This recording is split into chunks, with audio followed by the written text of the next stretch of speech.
Here is my recap for Dexter Season 5, Episode 8, which is actually entitled Take It. So, in this episode, things get pretty dang crazy. We've got the same three little storylines. Well, two of them are small, and then we've got the big storyline here. And these are a little intertwined.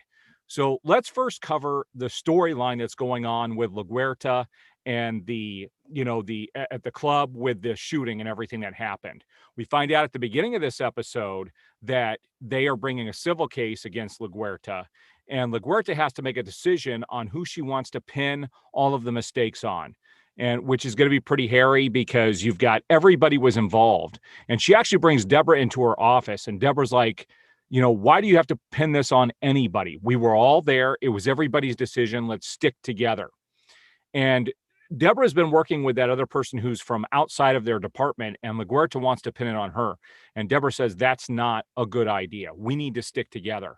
Well, what LaGuerta does behind Deborah's back is she ends up pinning her for it. And Deborah has to go through this thing where she's stripped of her shield. She's going to go on leave with pay for a couple of weeks. She'll be reinstated. And then within a year, she'll have her job back to normal, and she'll be back on track. Deborah does not like this. And she was convinced that it was Batista, since Batista is LaGuerta's husband, that he was involved. Well, one of the very last scenes in this episode is Batista going up to Deborah saying, look, I'm parting with my wife on this. I'm going to back you 100%. We're going to make sure you get back in there as detective, and you're going to go in and just kill it. It was a very touching moment in the episode. You can definitely see now that LaGuerta and Batista are probably, their marriage is probably going to be over. And there's a scene also when Deborah's taking her stuff to leave the department, where that young detective from the other department comes in and says, LaGuerta told me I should have brought my stuff in here. And Deborah's like, oh, it was you who backed her instead of Batista. And she goes, I should have figured. And the girl says, I'm young. You're the youngest person that's ever gotten detective here at Miami Metro. And I was hoping to learn from you. And Deborah tells her, you would have never learned this kind of a thing from me. And that's when she leaves and goes out and talks to Batista in the parking lot. So that story is going on. We also have this guy, Liddy, who is watching Dexter on Quinn's orders. And in this episode, he kind of threatens Quinn. Quinn is kind of like backing off because the guy wants more and more money. And Quinn's like, I'm not going to let you back off of this. And so he goes, it would be a shame if Deborah found out what was going on. And Quinn's like, how would that happen? He's like, things happen. So Quinn is kind of attached to this whole thing, whether he likes it or not. So that leads us to the big story, because part of what's going on with Liddy does have to do with Dexter, and you got Lumen. Now with Lumen, there's a little storyline going on where we find out that she actually had a husband, or she was going to get married. And on her wedding day, she kind of ran out on this guy. This guy shows up in Miami, tells her, you were right. We were pigeonholed into our jobs, our lives. Well, I've got tickets for us to go around the world. I want you to go with me. Has to meet with him, and he basically gives her another day, says, show up, we'll go together. Well, she doesn't show up because of some other events that happen, and she wouldn't have gone with him anyway. She did meet with him, but she said, I'm going to need some time basically to think about this, because she was actually there on an errand for Dexter. So at the beginning of the episode, and one of the things I forgot to mention in the last review that I did is that they found out that there's a group of kids that grew up together that are part of this ring killing these girls. All right, so we've got Jordan Chase, who is the head of this group that's been killing these girls. And then you have his right-hand man. His right-hand man is Cole. Now, you find out that these kids grew up together, and Dexter knows that Cole is definitely involved, so he concocts this scheme. He knows that Jordan Chase is doing this seminar, and he's going to be doing it all week long in this hotel. So he kind of breaks into the room next to him, or rents the room next to him, and decides, this is where I'm going to do the kill, right next to Cole's room. And so he enlists the help of Lumen to go buy the, all the supplies that they need for this room, the plastic that they put around the room. She's tasked with getting all that stuff. And that's where she is right before she gets with her husband. And who is going to be her husband. She goes to that meeting after gathering all that stuff, and she's going to meet with Dexter at 1 p.m. at the hotel. So this is at about noon. She meets with her ex-fiance, and they're talking. And when she goes back out to leave, you could tell she's flustered. She gets into her car. She starts to back up and actually hits Liddy, the guy that was sent to look after Dexter.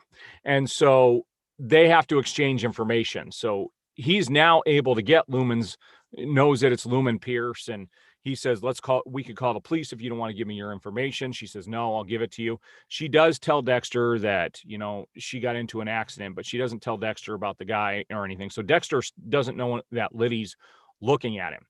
Well, she goes in, they set up the room together, and Dexter realizes he really likes having a partner. It's really nice them putting the room together, and he starts, you could tell he starts to feel something towards Lumen, at least camaraderie there, something that binds them. And that night, they're getting ready to kill Cole. Well, Cole goes back to his room and ends up having sex with this woman, and it's real loud. She's screaming. Dexter thinks something's wrong, so he goes into the room and notices that he's just there with another girl. He goes back in the room, and Lumen is sitting there shaking. She's like, all the screaming brings her back to what happened to her.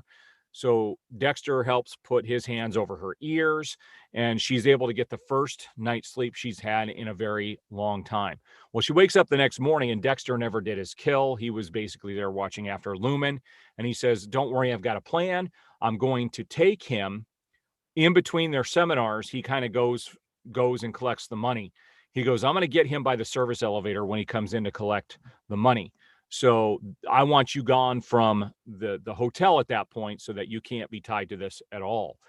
So they set up to do this. Now Dexter's he's in the seminar to keep an eye on all of them to see when Cole actually leaves. And as Cole leaves, Dexter goes to follow him. And that's when the leader of the cult calls him up, says, come on up here, Dexter, and tells Dexter, I heard about your wife. Tell me about what happened. So he's held up and can't go after Cole.